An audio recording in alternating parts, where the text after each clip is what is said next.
Hi കൂട്ടുകാരെ, ഞാൻ മുഹമ്മദ് സിനാൻ.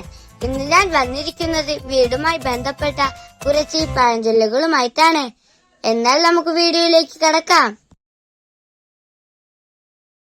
വീട്ടിനലങ്കാരം വൃത്തി.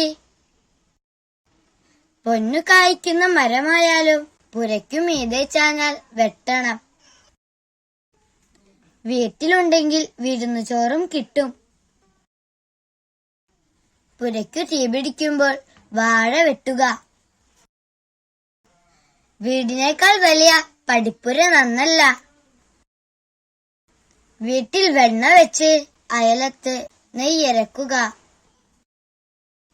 വീടിനുതകാത്തവൻ നാടിന് ഉതകുമോ?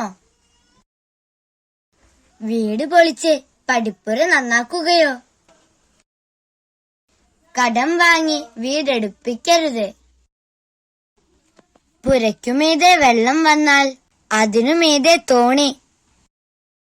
വീടു കാടായാൽ ആശാരി പുറത്ത്.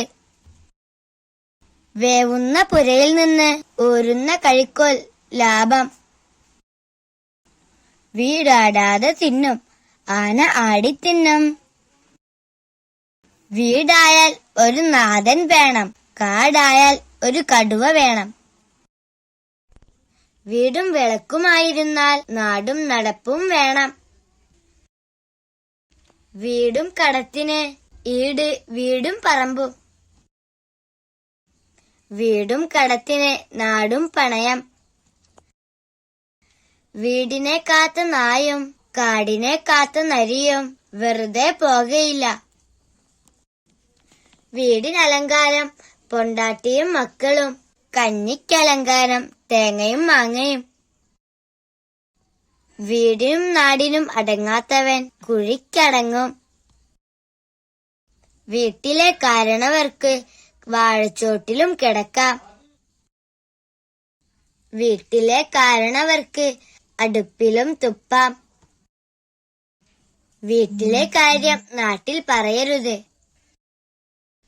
വീട്ടിലെ പാമ്പും കാട്ടിൽ പോയാൽ കാട്ടുപാമ്പാകും. വീട്ടിലെ കാര്യവും വരമ്പത്ത വിത്തും. വീട്ടിൽ ചെന്നാൽ മോരു തരാത്തയാൾ ആലയ്ക്കൽ ചെന്നാൽ പാലു തരുമോ? എന്റെ വീഡിയോ നിങ്ങൾക്ക് ഇഷ്ടമാവുകയാണെങ്കിൽ ലൈക്ക് ചെയ്യാനും സബ്സ്ക്രൈബ് ചെയ്യാനും ഷെയർ ചെയ്യാനും മറക്കല്ലേ. എന്നാൽ അടുത്തൊരു വീഡിയോയുമായി നമുക്ക് വീണ്ടും കാണാം. അതുവരേക്കും ബൈ.